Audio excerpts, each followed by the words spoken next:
This is a little funny tale from a couple years ago. We've all heard the advice before. You can just run away! This campaign was one where this was the advice our DM wanted us to know, but maybe a little too intent on letting us know. Session 1, an attack on the city by demons. Well, we're lower leveled. Of course we have to run. Session 2, we hide out in a tavern and get into a bar fight. Level 20 adventurers? See, you guys were these dudes in Legend of Vox Machina. Yeah, we had to run again.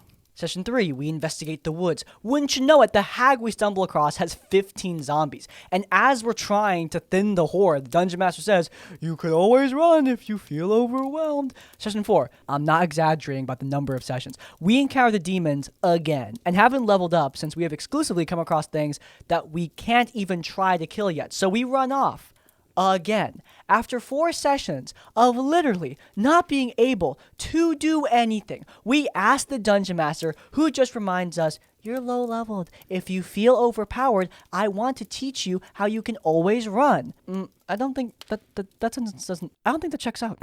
So anyway, after that, we just ran and made a new table and campaign. I love the implication that you guys hated this guy's campaign so much that you learned carpentry and built an entirely new high-tech gaming table just to show this guy up. That's definitely not what happened, but I like to think so. But yeah, as a Dungeon Master who does love running challenging combats, yeah, sometimes my players need to run away. But emphasis on sometimes, okay?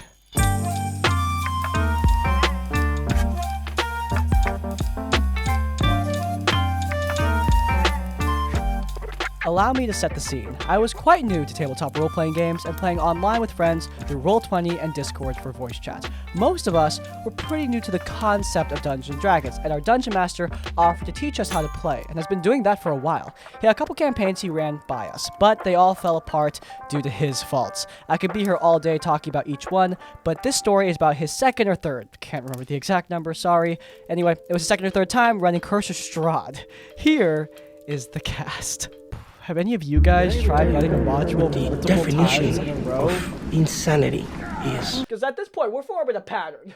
DM. The DM is the cause and problem of the story. Myself, I was a happy-go-lucky fighter who in session 1 got infected with lycanthropy due to werewolves attacking us. This is important. Bard is a very sweet and kind woman in and out game. She was a sister-like figure to my character, and our characters got along best out of everyone in the party. Cleric, a bit of a min-maxer, but fun to roleplay with. He was a light cleric of Lathander and a big supporter of my character's recovery from lycanthropy. Paladin was a good man who took everything in stride, except for this time. Ranger, he didn't do much in the story, just like Paladin. He's pretty chill, but he lost his crap this time too. We were a couple sessions into the game, not more than 10, A couple means 2. 10 means a lot more. Anyway, we were with Irina and making our way to Vallaki. During the campaign length, I felt like my character just didn't fit with this group, and it hindered my enjoyment. I tried to give it as much time as I could before I made any decisions, but in the end, I just didn't feel very invested in the game. So, a day ahead, I spoke to Dungeon Master and told him that I'd like to leave the game and wanted to discuss what to do with my character. DM takes my request well, which was relieving, but he told me he'd figure out how to remove my character from the party by himself.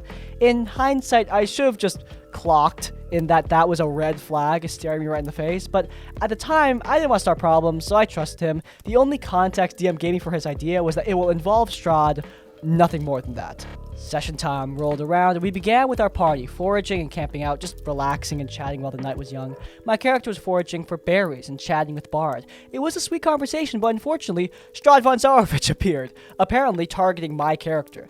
At first, I expected Strahd to just kill my character at that moment, but oh well, that was not the route the Dungeon Master took. Instead, DM tells me to make a charisma saving throw, and even though I rolled quite well, he told me I failed, and was under Strahd's charm. I know it's metagaming, but he does have a DC of 18. It's not completely out of left field. I mean, unless you rolled like a 23, in which case, okay, yeah, call him BS. Anyway, at this point, Strahd begins monologuing. Bard alerts the rest of the party to Strahd showing his face again, and as the party tries to jump in to help, Strahd forces my character into his lycanthropic state. At this point, I didn't know how lycanthropy worked in 5e, so I just didn't point anything out. Strahd sends my character along with 2 backup werewolves after the party while he himself fades into mist. just watching, taunting, and laughing at the party. Throughout the combat, I felt like this was just another challenge Strahd was throwing at us, and thus the party, especially Paladin and Cleric, were super into it and wanting to save my character. They tried to call out to my character, tried to dispel magic, anything, but nothing worked due to Strahd's shenanigans. At this point, I was confused as to what my character is, supposed to do. They're excommunicated from the party, but I trusted Dungeon Master and continued doing as DM told me. That is, attack the party. By this point, my character was starting to look pretty bad on health. Strahd begins taunting the party with false promises of letting my character go if they solve a riddle, which they got wrong. What was the riddle? You were fools to challenge Strahd von Salvage, and now your fate is sealed! My friends, it's been an honor. But before you die, would you like to answer a couple of riddles? What? Dude, what? Doesn't this break the momentum of the combat? And are you looking these up? I don't know any off the top of my head, okay? What appears once in a minute, twice in a moment, but not once in 1,000 years?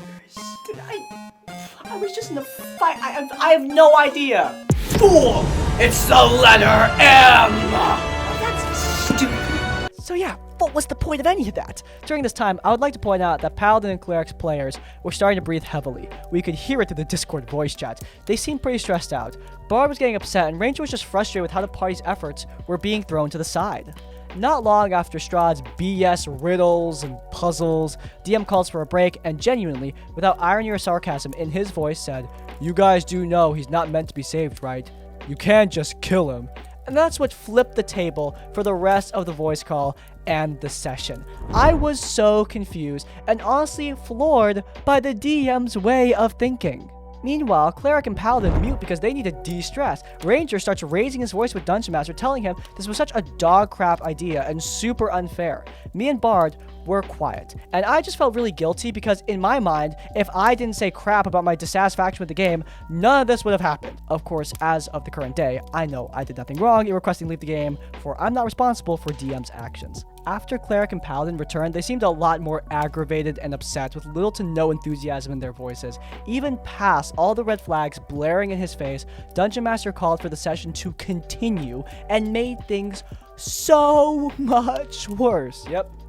Dig that grave, man. Just dig that grave. The DM narrated how Strahd picks out Paladin to hold a sacrificial knife up to my barely alive character's throat and slowly torture him as he dies. Dude dug the grave so deep he reached the underdark.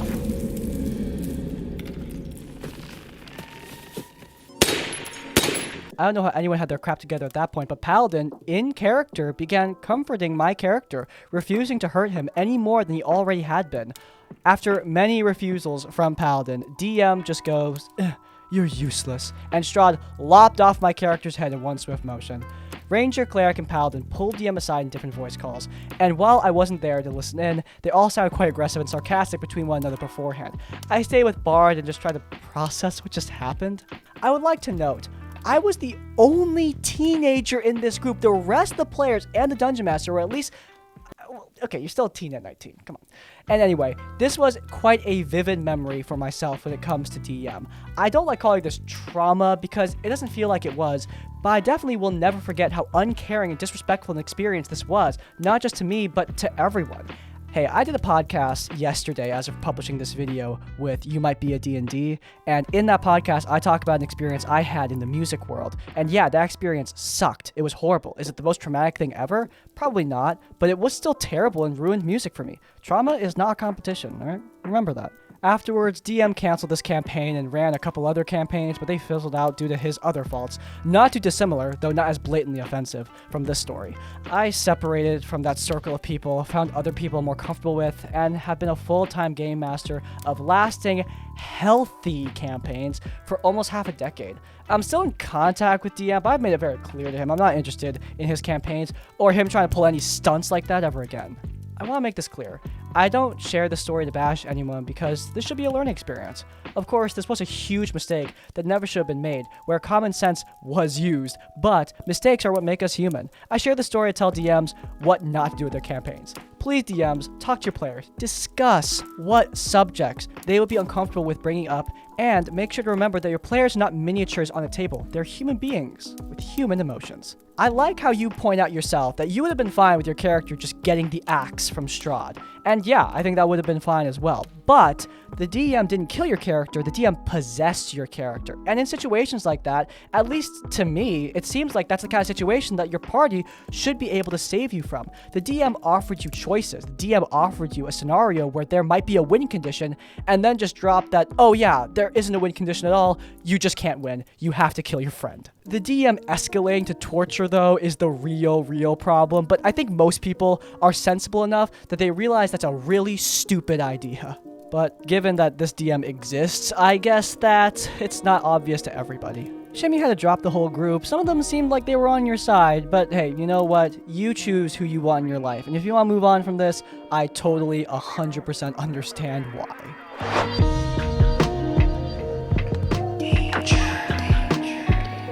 Okay, this may be a long one, but this happened to be my first time DMing. So I gotten really into Dungeons & Dragons through a podcast known as Dungeons and Daddies, which I'm sure is an amazing podcast. People keep on recommending it to me.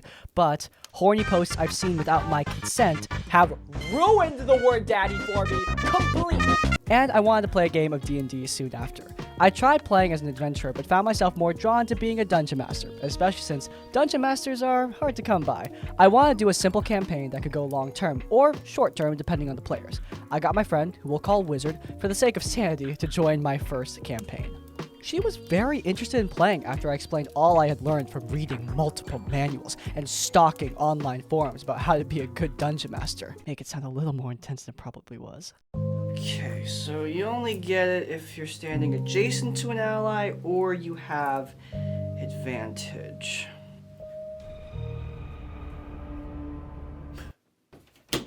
This is Echo 1, I repeat, this is Echo 1. Sneak attack information has been identified. Target does not suspect anything. Dude, I literally saw you out there. Oh, shoot! The story I had in mind was a homebrew magic school where students from across all of Faerun could come and learn magic, with a catch: they have no contact with the outside world until graduation. After a few minutes of explaining the classes, she wanted to multi-class Wizard and Bard. Keep in mind, this was my first time DMing, and her first time actually playing. I tried to gently tell her that it might be too difficult for her to do that, but she insisted that if Dungeons & Dragons is a game where you can be anything, that I want to dual class or I'm not playing. Seeing as how I was desperate to play and trying to get some experience, I agreed on a homebrew version of... Okay, I don't think it's a typo. Do you actually mean dual class? What is that? Oh, Gestalt. Oh, okay, that makes sense. Okay, yeah, we agreed on a homebrew version of dual classing, and she wanted her weapon to be just alcohol. Her character would essentially be drunk all the time, but act normal. But if she didn't get a drink after so many hours, she would turn into a beast that would kill anyone she saw. And it had to be ambrosia wine, a wine ground up by emeralds, and had to be the strongest liquor. After some back and forth, I basically okayed it and let it be. So she wakes up in front of a gate with nothing else around. She wanted to use a perception roll on the gate and had a nat 20 in her first roll. Excitedly, I told her that the gate had a golden glow, but she could feel something ominous in the way it glittered. She spent, I kid you not, 30 minutes trying to run away from the gate. No matter what, she would always end up back to it. Run left, soon enough, you're just up at the gate again, etc., etc. Well, that's what happens when you make it sound ominous, okay? That's why my first playthrough of Baldur's Gate 3, Gale is still stuck in that frickin' portal. Well, after some tense narration, she was finally just forced through the gate because, well, going through it was supposed to be like a big deal, as I explained before when she asked me why she couldn't escape it. Okay, you explained, so, yeah. But that wasn't the worst of it. After meeting all of her teachers and the principal, she really liked Twain, a history teacher that was an elf with short cropped hair. I was excited for her to meet him, as there was a quest with his backstory, and he was a key character, so her interest was very reassuring. I had a different quest for all the teachers. Only she then started to flirt with him. Okay, no big deal. Student, no! Hey, do you know what's up with Crispy number 3? They've been in the respawn chamber for like a long time. They were reading Gothicana the other day. God bless him. What the heck is Gothicana? No! No, son! Dude, you can't touch me because of the... Oh, forgot. I'm sorry, my bad. It's okay. You don't want to look that up. It's a student-teacher romance. Oh, God. Let us mourn our fallen brethren. Don't look at that! Look, if you're into student-teacher romance fiction, that's all good, but yeah, it is not endorsed here at the tavern. Anyway, look, our student-teacher romancer was part bard after all. Bards do that? But then she started trying to flirt with him in class in front of students, and he would quickly brush her off. This did not stop. She would come to his class only and skip all other classes to try and sleep with him, even going so far as to tackle him against his own desk. Is this girl named Aria just by any chance? Yeah, I've seen Pretty Little Liars, sue me. Now, Wizard is a chubby girl, so was her character, which was not a problem. Not a problem at all. But when he rejected her again and told her that he was a teacher and she was his student, good, she flew off the handle screaming that I'm only making Twain reject her because she's ugly and fat.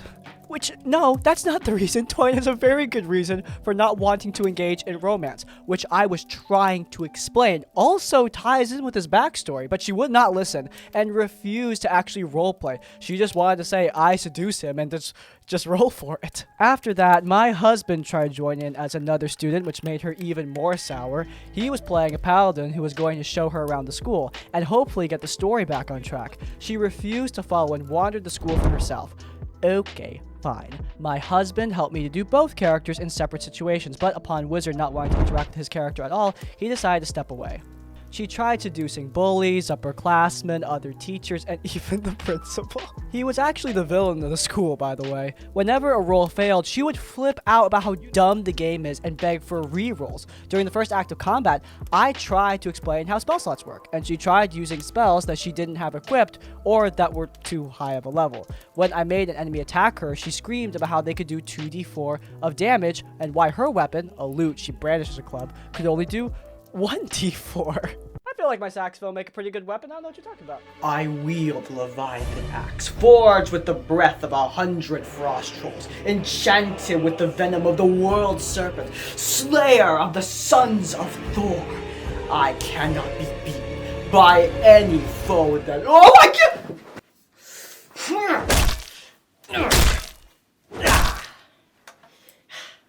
Yeah, this will work.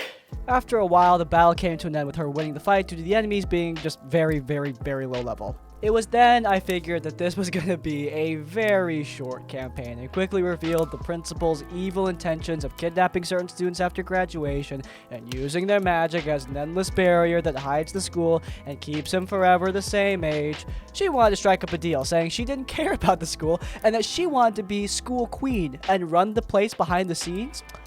Okay, sure, interesting choice. She then tried to seduce the principal again, this time rolling higher and actually...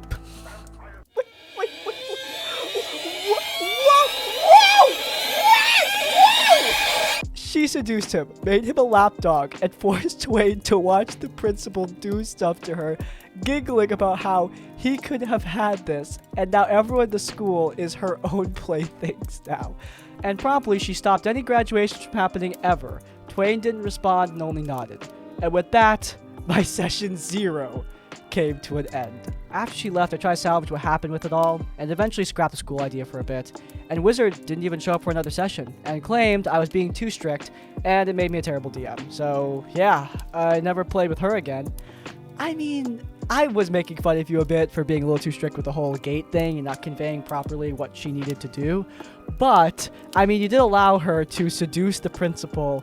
You know, I would say that at the end you were a bit too freeing, honestly. I know student-teacher romance is a genre, and I know it's got its fans, but like, dude, if you're gonna do something like this, you need to talk about it above table. In fact, I don't think any of this was talked about above table, because apparently this was their session 0, which is a bad session 0. This isn't really a session 0. It is a session 1 disguised as like a pre-game, which people do, by the way. Critical Role did this for campaign 2, I know that for a fact. So I think that's fine. But besides the pre-game, the prequel, you also need to do a session to talk about your expectations. You can't just play them out. I know playing them out might be more fun, but it's not a real session 0. Talking is the point. The story involves a dungeon master who A, doesn't understand or like the basic rules of Dungeons and Dragons, and B, made up the funniest, most annoying at the time excuse that I think I've ever heard from a dungeon master before. Should note that this DM is a very experienced player for many years and has run multiple one-shots before. He is not new. Basically, we're doing keys from the Golden Vault. Is that book good? I heard literally nothing about it when it came out. I forgot it existed. Saw the art though, it looks pretty cool. Anyway, yeah, playing keys for the Golden Vault, and we're tasked with taking a painting from the Thieves Guild inside their HQ, which is in a manor. Two important details were revealed when I and the other players asked/made rolls to ask about the manor. The windows were boarded up, and the balcony over the main entrance is 30 feet high, where a guard was standing. Here are the cliff notes. The party set the manor stables on fire and let a tiger loose as well. When the balcony guard ran away, we were inside and fought 4 dudes pretty easily, with one person getting hit. We found a secret entrance to a basement and fought one swarm of piranhas? Is it flooded? Yeah, we found nothing else in the literal labyrinth of the apparently underwater basement. We came up the stairs and found the door we had entered through, and it was now locked. Surprise, 2 enemies were waiting outside. Why did they lock the door, though? Mind you, the manor is also now on fire. All this is happening while the house is about to be burned down. We incapacitate the big bad enemy before it had a turn. We nabbed 2 nat 20s out of it as well before it got the turn. Guildmaster walks in from the door behind us and throws the tanned pelt of the tiger we sent in earlier. I jokingly mock the fact that tanning and skinning would have taken a much longer time than the 1 hour we were downstairs, but the dungeon master just doesn't respond. Dude was the Flash cutting that tiger up. Next, the balcony guard, 30 feet up, jumps down from the balcony to shoot an arrow at us. I ask, why did he take 66 at its 3d6 damage and fall prone since he leaped from a 30-foot balcony? The dungeon master says, I guess if we're playing by the rules, then no, he wouldn't do something stupid like that. My man jumped from a balcony. What do you mean? Minute. I'm editing this right now, and I just realized he jumped from the balcony to shoot arrows. Why would you jump from a safe position? What? The big guy who we crit 2 times used Cone of Cold on us, I mentioned. So what did the Guildmaster roll? Cone of Cold is a 60-foot cone, and she's right behind me. DM spent about 2 minutes figuring out how to move Cone of Cold so he doesn't damage the enemy he plays with the spell he cast. Finally, near the end of round 1, the boarded up windows are broken into by like 4 guards. I asked the DM, so they used their action to do that, right? You said the windows were boarded up. The DM, with no hint of irony or sarcasm, says, blank face, well, they took the nails out of the boards while you guys were downstairs and placed them back in the windows so they could walk through? What? Dead silence, as everyone is obviously stun-locked around this leap of logic we were just served. But man, in hindsight, it is so funny. Mind you, this all happened while the manor was catching fire from the stable fire. The skinning and tanning of the tiger. This is fine. The locking of the door. This is fine. The removal of the nails. This is fine. Yeah, we'll do all that while the HQ is on fire. To a degree, I do empathize with this DM. Sometimes stuff just comes out of your mouth and you just can't stop it. You know, you say words and you don't think about how stupid they are until someone points out that they're stupid. But this DM is making it a bit of a chronic habit. And on top of that, he's using it as a way to screw over the players. And I'm sorry, that is really bad. I get being dumb sometimes. It's not a sin to be stupid. But if you're being stupid in a way that's making the game unfun for other people, well, those other people have a right to be pretty annoyed at you over it. Especially since, in terms of leaps of logic, this is pretty particularly egregious.